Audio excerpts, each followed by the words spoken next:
turabahaye ikaze banywanyi bacu bakunzi bacu mudukurikirana mu mpande zine z'isi. Ikaze muri ano makuru aho tugiye kuyabwira amakuru ariko aravugwa ku isonga muri kano kanya ku isi. Ikaze muri ano makuru. Twongeye kubaha ikaze rero twibutsa kugira sabone, kugira subscribe bakoresha ururimi rw'icongereza, twibutsa kugira na comment ndetse na like kugira ngo YouTube ipromotinge iyi channel.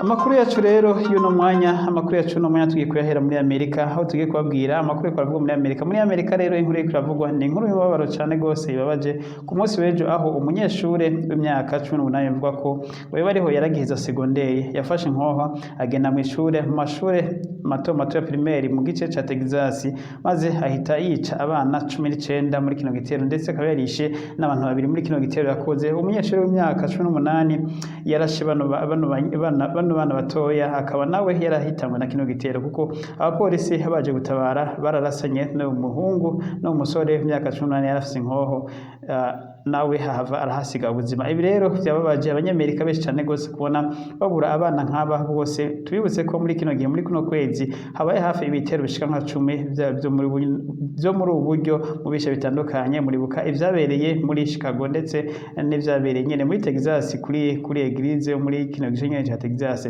Bino bitero bikaba biboneka ko byabaye byinshi cyane gose muri kino gihe atawuzi ikibitera, ndetse abanyamerika bakaba bari mu gahinda n'umubabaro mwinshi cyane gose. Ese nkuko mwabibonye abakurikirana amakuru ya no hino, idarapo rya Amerika rikaba ryongeye kumanura. Tubutse ko no mu ndwi iheze aho ibitero nk'ivyo vyabaye, idarapo rya Amerika ryari ryamanuwe ndetse rikamara iminsi ibiri. N'ubu rero Perezida Biden yamenyesheje ko idarapo rya Amerika rizosubira kudugashika hejuru ku munsi wa gatandatu. Ubu rero Perezida wa Amerika ijambo yashikirije abanyagihugu n'amarira menshi, yavuze ngo mbega ngo niki kizodutabana, ngo niki tuzokora mu kugira bino bintu bihagarare, ngo Imana idufashe idutabare, ndetse yavuze ngo Imana yakire imitima y'abana bapfuye b'inzirakarengane. Ndetse hirya no hino rero muri Amerika habaye amareaction atandukanye, yaba mu bashinga amateka ndetse no mu bakenguza amateka n'abandi no mu buramatari abaguverineri b'intara zitandukanye, aho umwe wese atabona ico kugwa kugira ngo bino bintu bihagarare. Tubutse ko uyu mwaka tugira turangize hamaze kuba nibura ngo ibitero birenga 210 byo muri buno buryo, aho abantu bafata inkoho bakagenda kurasa ahantu hasanzwe hari abantu benshi. Cyane cyane bino bitero bikunze kwibasira ahantu hari abantu babirabure ndetse n'abagore muri rusange n'igitsina gore, nico gikunzwe kwibasirwa muri buno buryo, aho bino bitero byica abantu benshi cyane ndetse kurusha n'abapfa mu ntambara nk'izo muri Somalia n'ahandi. Ibino bitero muri Amerika ngo igituma biba cyane gose nuko inkoho muri Amerika zoroshe kuboneka. Rero amategeko agenga izi nkoho igihugu ca Amerika bikaba byananiranye ko abanyamerika bose babumvikana ko. Ahora Barack Obama yaragerageje kugira ngo arabe ko ukuntu bahindura amategeko agenga inkoho, maze ariko inama nkenguza amateka n'nshinga amateka ikaba itatoye iryo tegeko giwe. Rero ibiro bikaba bikigoranye cyane gose, na cyane mu bwoko abazungu bo bashigikiye kuko baguma batunga inkoho muri Amerika zikaba zoroshe kuboneka, n'abana rero bakaba bazibona kandi bakaba bazigira ngo online. Ibiro bituma baraba na cyane ngo amafilme baraba y'ubwicanyi kenshi, bituma rero bagenda kuyashira mu ngena cyane ngo uko abanyamerika benshi cyane bafise depression kuva aho corona itanguriye, ndetse bamwe bagatakaza ubuzi n'abandi bakaba mu mazu igihe kinini, aho rero ibyo byatumye batangura kwiga ubugizi bwa nabi butandukanye. Ibi rero nizo mboni yoba ariyo ngaruka mbi yikiza ca corona catumye abantu baguma mu mazu bataja hamwe n'abandi, batangura kwiga ibindi bintu bitandukanye nuko bari horabayeho. Bibutse rero ko bino bitero biguma biba buri mwanya, ndetse n'ubu tugeza no makuru uzamba ngo habaye igitero kindi mu ndwi nibura muri Amerika. Haraba ibitero byo muri buno buryo, ibyo bita gun violence, bishika 5 mu bice bitandukanye byo muri Amerika. Muri mbere ko muri Amerika nico gihugu conyene kigira n'ibi bitero by'abantu b'indana atari abagwanyi kurusha ibindi byose bisagara byo ku isi, aho ibi ngo mu ndwi nibura ibitero 5 bishobora kuvugwa hirya no hino, yaba hatandukanye mu ibarabara. Muri Amerika ne ushobora kugenda uragenda mu ibarabara ukumva umuntu arakurashe afise inkoho, kuko abantu batunze inkoho kubwishi cyane kurusha ibindi bihugu byose byo ku isi. tukivuga nyene tuve muri Amerika tujabuke dusimbire hakurya tugaruke tuje muri Korea ya ruguru rero nk'uko igisirikare ndetse n'iperereza rya Amerika yari yamenyesheje igihe Perezida Biden yagendera Korea y'Epfo. Korea ya ruguru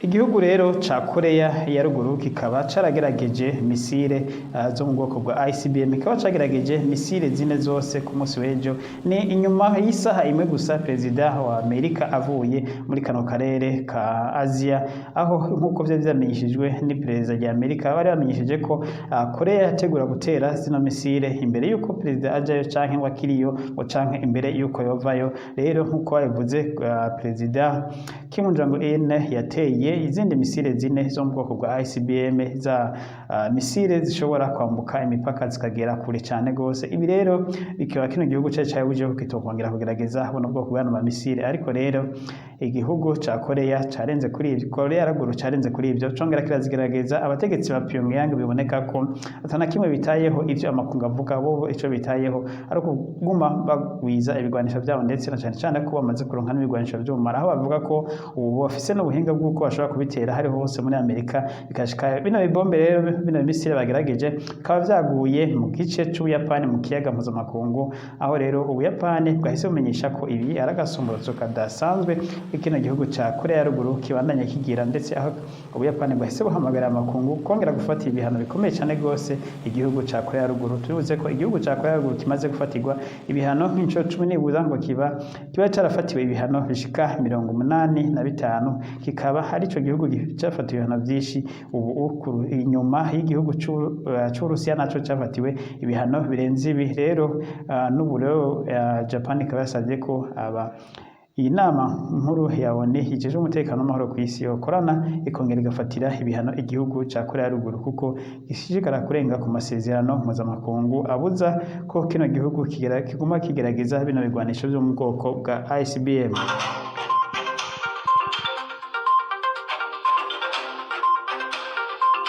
Tuve ngaho rero tugaruke ku mugabane w'Uburayi. Umugabane w'Uburayi, abadandaza bakuru bo ku mugabane w'Uburayi bidogera Amerika nguko Amerika iriko irababesha cyane, kuko ngo Amerika iriko irungukira mu ntambara iriko irahuza Uburusiya na Ukraine, ngo kuko Amerika yasavye Uburayi ko gufatira ibihano igihugu c'Uburusiya, ngo ariko rero ngo Amerika ngo niyo iriko irunguka, ngo badandaza bakuru b'igihugu abadandaza bakuru bo mu Burayi nako ngo ariko barahomba cyane gose, mu gihe ngo ivyo bakenera byose bagomba kubikura muri Amerika, ndetse ngo yaba n'ibitoro ngo bakenera ngo babikura muri Amerika, mu gihe bahora bikura mu Burusiya ngo ku giciro gitoya. Ngo Amerika rero ngo nisigaye baha ibitoro, ngo kandi rero Amerika ibaha bino bitoro na Amerika irasanzwe ibifise, ngo Amerika yenda kuja kubigura mu bihugu by'Abarabu, ngo maze Amerika igaca ibigurisha ku bihugu by'Uburayi. Ngo rero bituma Amerika ari iguma yungukira muri no ntambara ibihugu by'Uburayi nase n'amasosiyete y'Uburayi akabandanya homba.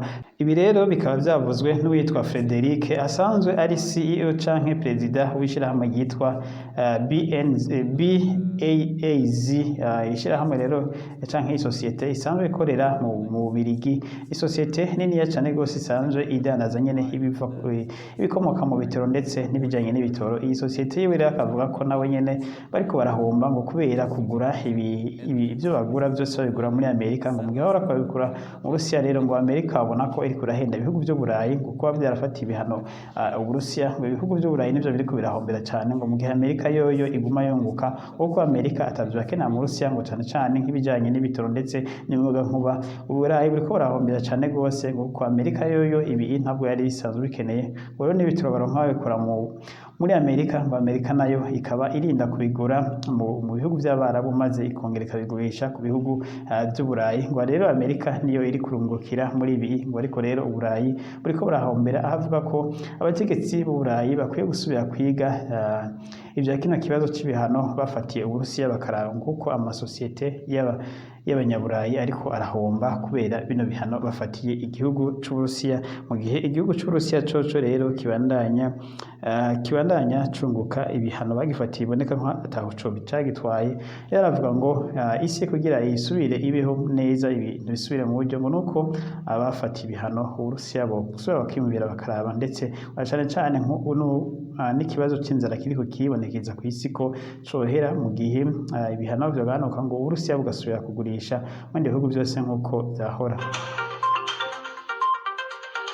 Ndanye n'ano makuru yacu rero tubabwira umunyamabanga mukuru ayoboye ishirahamwe mpuzamakungu ry'amagara y'abantu ku isi OMS uyu asanzwe akomoka mu gihugu ca Ethiopia Tedros yaraye yongewe kandi indi manda y'imyaka 5 ku matora yabaye ku cicaro gikuru c'iri shirahamwe nyene mpuzamakungu ONU aho uyu Tedros yongeye gutorwa kuyobora iyindi manda y'imyaka 5 ni mu gihe Ethiopia iboneka ko itarishigikiye ko yokumira gutorwa na cane ko ubutegetsi bwa Abiy Ahmed butavuga rumwe n'uyu mutegetsi wa OMS asanzwe akomoka mu ntara imwe abagwanyi ba TPLF ndetse aho byavuzwe ko igihe intambara yari kwirahuza TPLF na leta ya Abiy Ahmed bavuze ko abategetsi ba leta ya Abiy Ahmed ko ubu Tedros yarashigikiye umuhari TPLF ndetse ngo ari we urondera imfashanyo muri Amerika ariko